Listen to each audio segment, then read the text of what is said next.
Sabay-sabay natin alamin ang mga kaganapan na nangyayari sa ating bansa.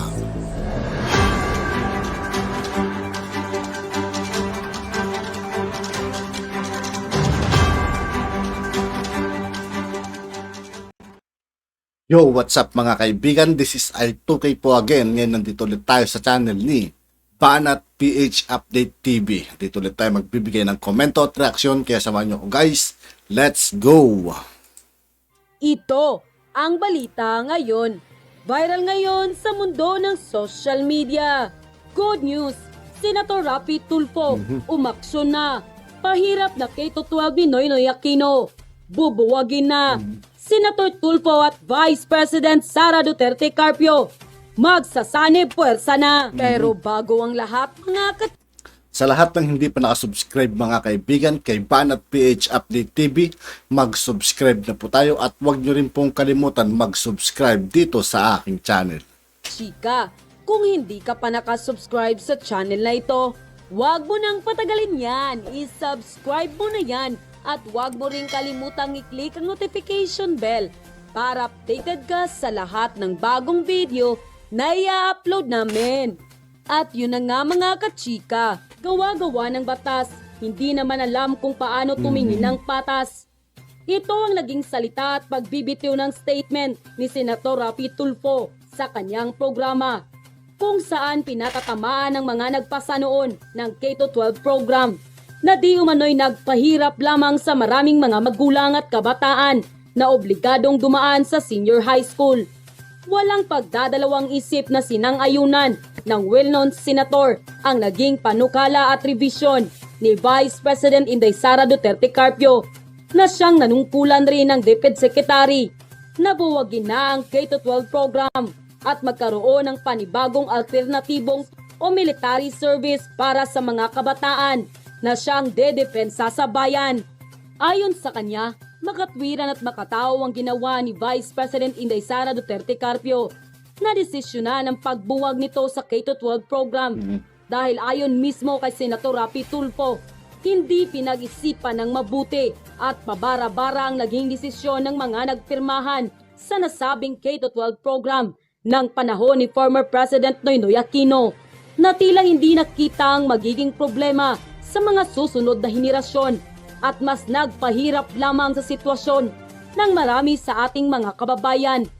Kaya't sa wakas, 101% na nga raw ang pag-agree ni Senator Rapi Tulfo sa naging desisyon ni Vice President Inday Sara Duterte Carpio na sa pagrebisa ng K-12 program ay mas magiginhawa nito ang buhay ng hindi lamang ng ating mga kabataan, kundi ng mga magulang na nagtataguyod ng pag-aaral ng kanilang mga anak. At dahil nga sa balitang ito, hindi naman mapigilan ng marami sa ating mga kababayan na magbigay ng kanilang hinaing at komento. At ayon pa sa kanila, tama lamang, tanggalin ang K-12, masyadong mahaba ang pag-aaral ng mga bata bago matapos ang grade 6 at high school. Pahirap lamang sa magulang. Salamat Senator Idol Rapi Tulfo. God bless Family Tulfo. Salamat sa mga bagong leader. Talagang hindi na sayang ang boto. Talagang ito na yung hinihintay ng lahat na sana mawala na yung K-12 na yan. Nadagdag lang pahirap sa mga magulang at mag-aaral. Kaya aanhin yung K-12 na yan kung walang panggasto sa mga magulang sa pag-aaral at tama rin ang mga mag-aaral. Sabihin nila may mga program naman na makakatulong para makapag-aral. Hindi naman lahat binibigyan na alam naman nating ang lahat ng pamilya may pinagpapaaral. Salamat sa mga leader na to at maisa katuparan na. Salamat Vice President Inday Sara Duterte sa paliwanag ninyo na dapat ngang alisin ang K-12. Malaking kaluwagan sa lahat ng magulang sa tulong at pagpayag ni Senator Rapi Tulfo.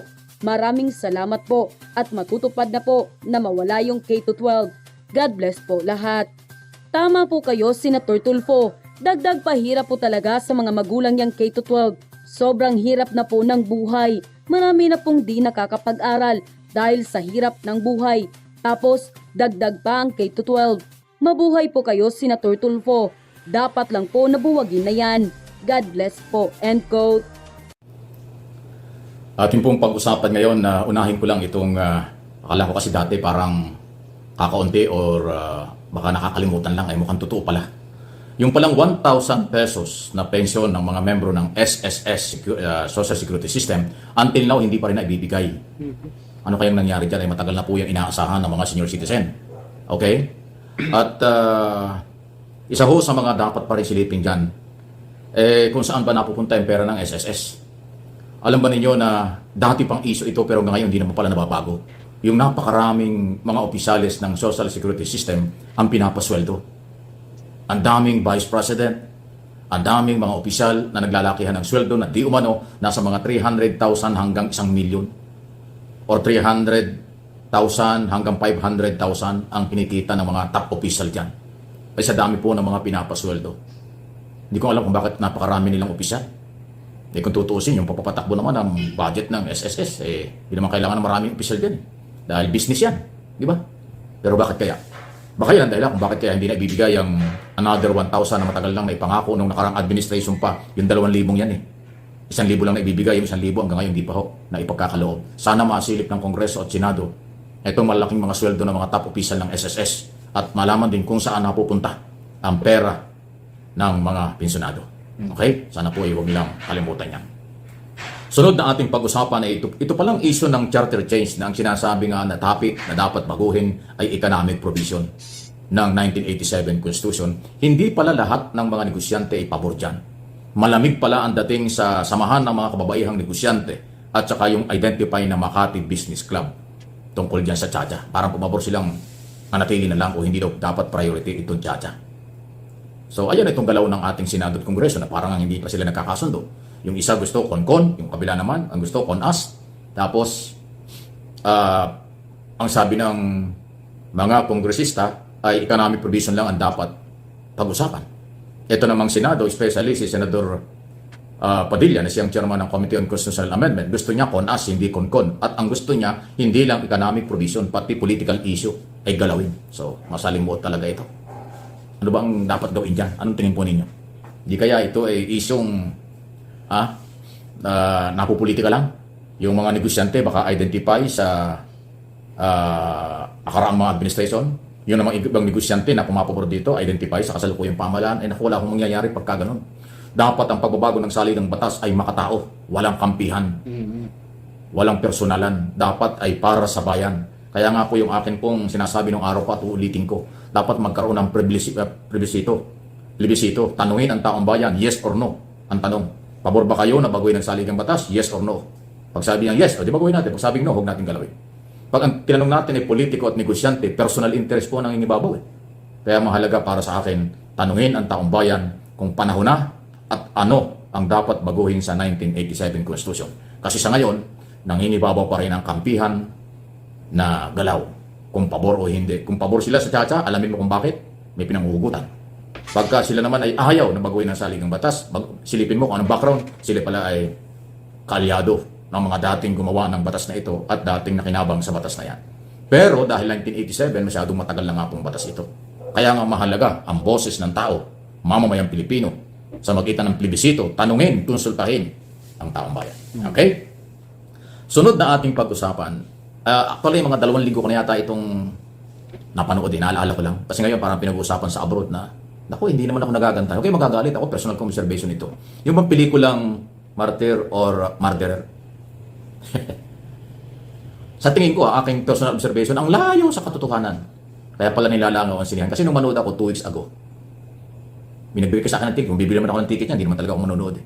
Minabigay lang. So, pinahalagaan ko yung nagbigay. Ginamit. Tingnan ko nga itong pelikulang ito. Bakit masyado nilang iniingayan daw na maganda, ganito, maiyak ka. Wala naman nakakaiyak. At saka, parang hindi naman yun ang totoo. Sa totoo lang, mukhang pelikula lang talaga. Sa totoong buhay, hindi ganun eh. Ang pagkakaalam ko, hindi ganun. Ultimo dyan sa pelikulang yan, kampihan. Merong antay, merong pabor. Ako, wala akong kinakampihan dito. Ang observation ko, talagang pelikula lang. Hindi yun ang totoo. Hindi maganda. Nilangaw nga yung sinihan eh. Parang nung pumasok kami sa sinihan, wala pang 20 kami. Baka nang pumasok nun, puro libre pa. Kasi ticket lang. May namimigay ng ticket eh. Pero yung kamon dudumugin, maganda, ganon-ganon, naku, wala eh. Walang pinanghuhugutang malinaw. Ako, tingin ko, ginagagamitin lang yan, politika. May ambition siguro sa mga posisyon ng mga taong nasa likod niyan. Wala eh. Alang dating. Ha? Masyadong politika at saka ang tingin ko hindi yan ang totoo noong mga panahong yun. Huwag kayo magagalit sa akin. Sarili kong observation dito. Analysis at opinion ko sa napanood.